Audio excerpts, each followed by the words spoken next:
என்னுடைய உறவினர்கள், நண்பர்கள், என்னுடைய ஃபாலோயர்ஸ் அனைவருக்கும் என்னுடைய இனிய வணக்கங்களை தெரிவித்துக் கொள்கின்றேன். இந்த பதிவை நான் ஒரு மிகுந்த மன வருத்தத்துடன் தான் பதிவிடுகின்றேன். ஏனென்றால் தாம்பத்தியம் என்பது, கணவன் மனைவி உறவு என்பது ஒரு புனிதமான ஒன்று.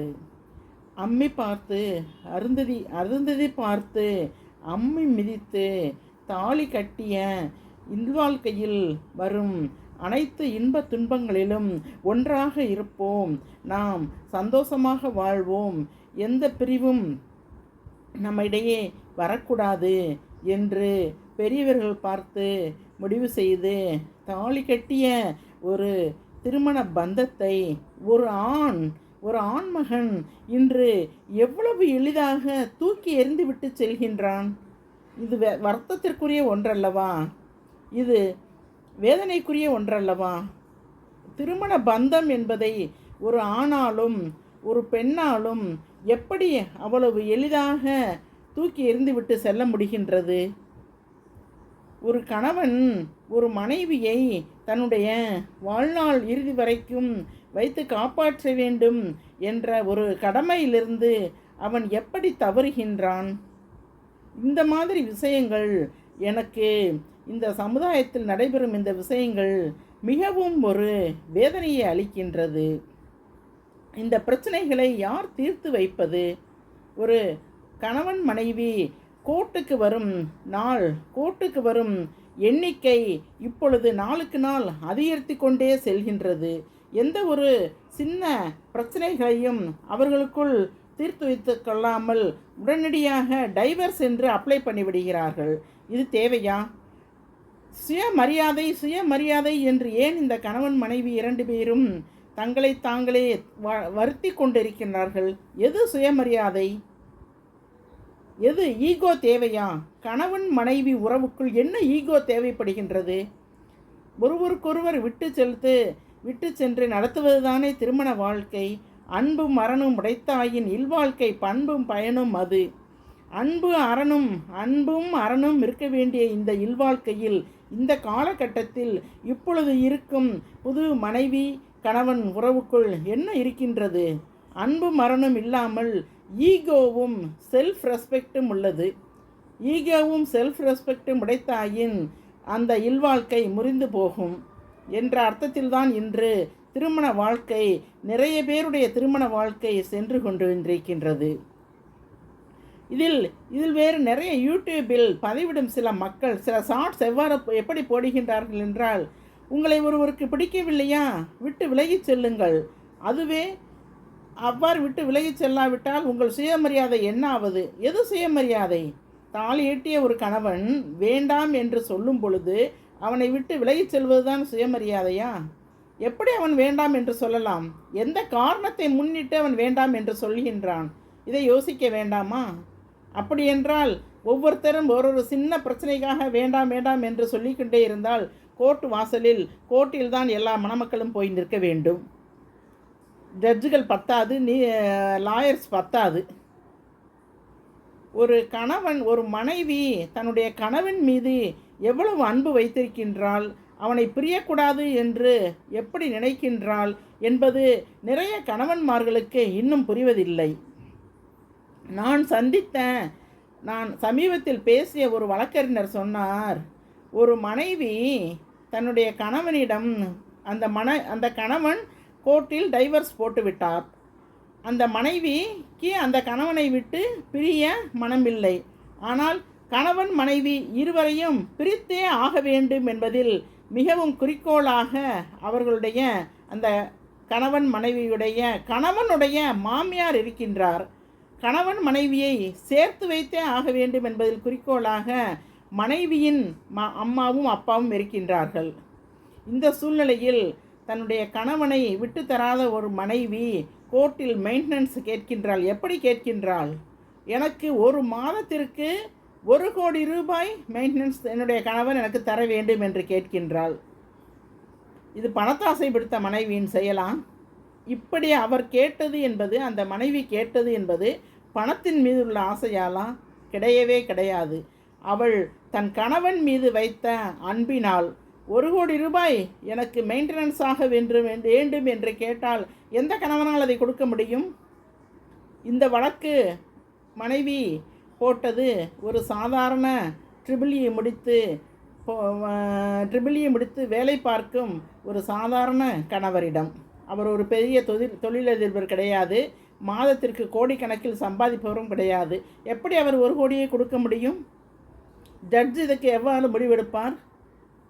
கொடுத்தா 1 கோடியை எனக்கு மாதத்துக்கு கொடு, இல்லைன்னா என் கூட வந்து வாழு அப்படிங்கிற அர்த்தம்தான். எப்படியாவது அந்த மனைவி தன்னுடைய கணவனுடன் சேர்ந்து வாழ வேண்டும் என்று நினைக்கின்றாள்.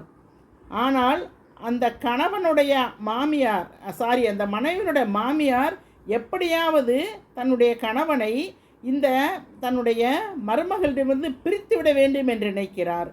இது ஒரு கணவன் மனைவிக்கு நடக்கும் யுத்தம் அல்ல, ஒரு மாமியாருக்கும் மருமகளுக்கும் நடைபெறும் யுத்தமாகத்தான் கோர்ட்டில் இன்று பல விஷயங்கள் நடந்து கொண்டிருக்கின்றன. இதில் கணவனும் மனைவியும் பகடைக்காயாக சிக்கிக்கொண்டு தவிக்கிறார்கள். மகனுக்கு அம்மா பக்கம் செல்வதா இல்லை பொண்டாட்டி பக்கம் செல்வதா என்று பிரச்சனை. ஏன் நிறைய மாமியார்கள் ஏன் இதை புரிந்து கொள்ள மாட்டேன் என்கிறார்கள்? விலகி நில்லுங்கள். உங்கள் மகனுக்கு ஒரு இடத்தில் திருமணம் ஆகிவிட்டதா? 30 வயது வரை நீங்கள் பாதுகாத்தீர்கள், இல்லை என்று சொல்லவில்லை.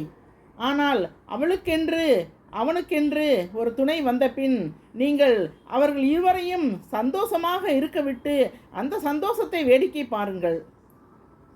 உங்கள் மகனுக்கு திருமணமானவுடன் அவனுக்கு நீங்கள் தான் இன்னும் டிஃபன் கொடுக்க வேண்டும், நீங்கள் தான் இன்னும் செய்ய வேண்டும் என்று நினைக்காதீர்கள். உங்களுடைய பொறுப்பை ஏற்றுக்கொள்ளத்தான் ஒரு மனைவி வந்துவிட்டாலே, அவளுக்கு தாரமாக ஒருத்தி வந்துவிட்டாலே அவளுக்கு என்ன வேலை பிறகு அந்த வீட்டில்? ரெஸ்ட் எடுங்க, ஜாலியாக சினிமா பாருங்கள், டிவியில் சினிமா பாருங்கள், டிவியில் சீரியல் பாருங்கள். சமைக்கிற பொறுப்பை உங்கள் மருமகிட்ட விடுங்க, உங்கள் மகனை கவனிக்கிற பொறுப்பை உங்கள் மருமகிட்ட விடுங்க. மருமகளை உங்கள் மகளாக ஏற்றுக்கோங்க. ஏன் அவளை ஒரு போட்டியாக நினைக்கிறீங்க? அப்படி நினச்சா நீங்கள் உங்கள் மகனுக்கு கல்யாணமே பண்ணி வைக்கக்கூடாது. கல்யாணம் பண்ணி வச்சுட்டு ஒரு மகனை ஒரு மருமகளை உங்கள் வீட்டுக்கு கொண்டு வந்துட்டு அதுக்கு பிறகு அந்த மருமகளை படுத்துறதும் மகனை தூண்டி விட்டு அவனை டைவர்ஸ் கேஸ் போட வைக்கிறதும் எந்த விதத்தில் நியாயம்? இதை யார் கேட்பது? மீடியேஷன் என்றே சில கோர்ட்டில் கிடையவே கிடையாது. சில கோர்ட்டில் கணவன் மனைவி இருவருக்கும் கவுன்சிலிங் கூட கொடுப்பதில்லை. கவுன்சிலிங் கொடுக்காமல், மீடியேஷனே இல்லாமல் எப்படி ஒரு நீதிபதியால் முடிவெடுக்க முடியும்? அந்த தீர்ப்பு பாரபட்சமாகி விடாதா? அந்த தீர்ப்பு ஒருதலைபட்சமாகி விடாதா? எனவே புதிதாக திருமணமான கணவன் மனைவிகளே, நீங்கள் உங்கள் ஈகோவை விட்டு தூக்கி எறியுங்கள். ஒருவருக்கொருவர் தோற்றுப்போங்கள். ஒரு கணவனிடம் ஒரு மனைவி தோற்றுப்போனால் அவள் வாழ்க்கையில் ஜெயிக்கிறாள் என்று அர்த்தம். ஒரு மனைவியிடம் ஒரு கணவன் தோற்றுப்போனால் அவன் வாழ்க்கையில் ஜெயிக்கிறான் என்று அர்த்தம். உலக வாழ்க்கையில் நீங்கள் வெல்லுங்கள், உங்கள் வீட்டில் அல்ல. சண்டை உங்கள் மனைவியிடம் போடாதீர்கள். எவ்வளவு சண்டை போட்டாலும் சாயங்காலமே அவளை சமாதானப்படுத்துங்கள். உங்கள் சண்டையை நீடிக்க விடாதீர்கள். ஒரு நாளைக்கு மேல் உங்கள் சண்டையை நீடிக்க விடாதீர்கள். அப்பொழுதுதான் உங்கள் இல்வாழ்க்கை பலப்படும். உங்களுடைய இருவரின் இல்வாழ்க்கையில் 3வது நபரின் இடையீடு குறுக்கீடு இருக்கவே விடாதீர்கள். இந்த 3வது நபர் உங்கள் அம்மாவாக இருந்தாலும் சரி, மனைவியினுடைய அம்மாவாக இருந்தாலும் சரி, அவர்கள் நல்லதை சொன்னால், உங்கள் வாழ்க்கையை மேம்படுத்தும் திட்டங்களை, ஐடியாவை சொன்னால் அதை ஏற்றுக்கொள்ளுங்கள். உங்கள் இருவரையும் பிரித்து வைக்கும் நோக்கத்தோடு சொல்லும் எந்த செயலையும் கேட்காதீர்கள், எந்த செயலையும் செய்யாதீர்கள், எந்த சொல்லையும் கேட்காதீர்கள். இது நான் கணவன் மனைவியாகிய உங்களுடைய இருவருடைய வாழ்க்கை நன்றாக செல்ல வேண்டுமென்றால் நான் கூறுகின்ற அறிவுரையாகும். டைவர்ஸ் என்று கோர்ட்டுக்கே போகாதீர்கள். துணிந்து செய்த திருமணம், திருவள்ளுவர் சொன்னால் இப்பொழுது எப்படி சொல்லுவார்? துணிந்து செய்த திருமணம், துணிந்து செய்த பின் டைவர்ஸ் என்பது இழுக்கு. கோர்ட் வாசலுக்கு டைவர்ஸ் என்று செல்லுவதே இழுக்கு என்று நான் சொல்லுகின்றேன். டைவர்ஸ் என்பது எந்த ஒரு சூழ்நிலையில் வர வேண்டும், அதற்கான சில காரணங்கள் இருக்கின்றன. அந்த சூழ்நிலைக்கு செல்லலாம்.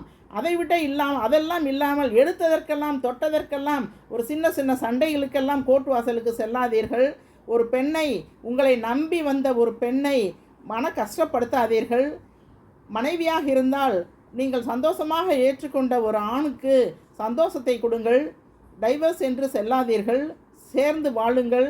ஈகோ, அதாவது சுயமரியாதை என்பது இந்த தலைப்பில், இந்த பதிவில் நான் முக்கியமாக சொல்ல வருவது என்னவென்றால், ஒரு அன்பான குடித்தனம் நடத்துகின்ற கணவன் மனைவிக்கிடையே சுயமரியாதை என்ற வார்த்தைக்கே இடமில்லை, ஈகோவுக்கே இடமில்லை.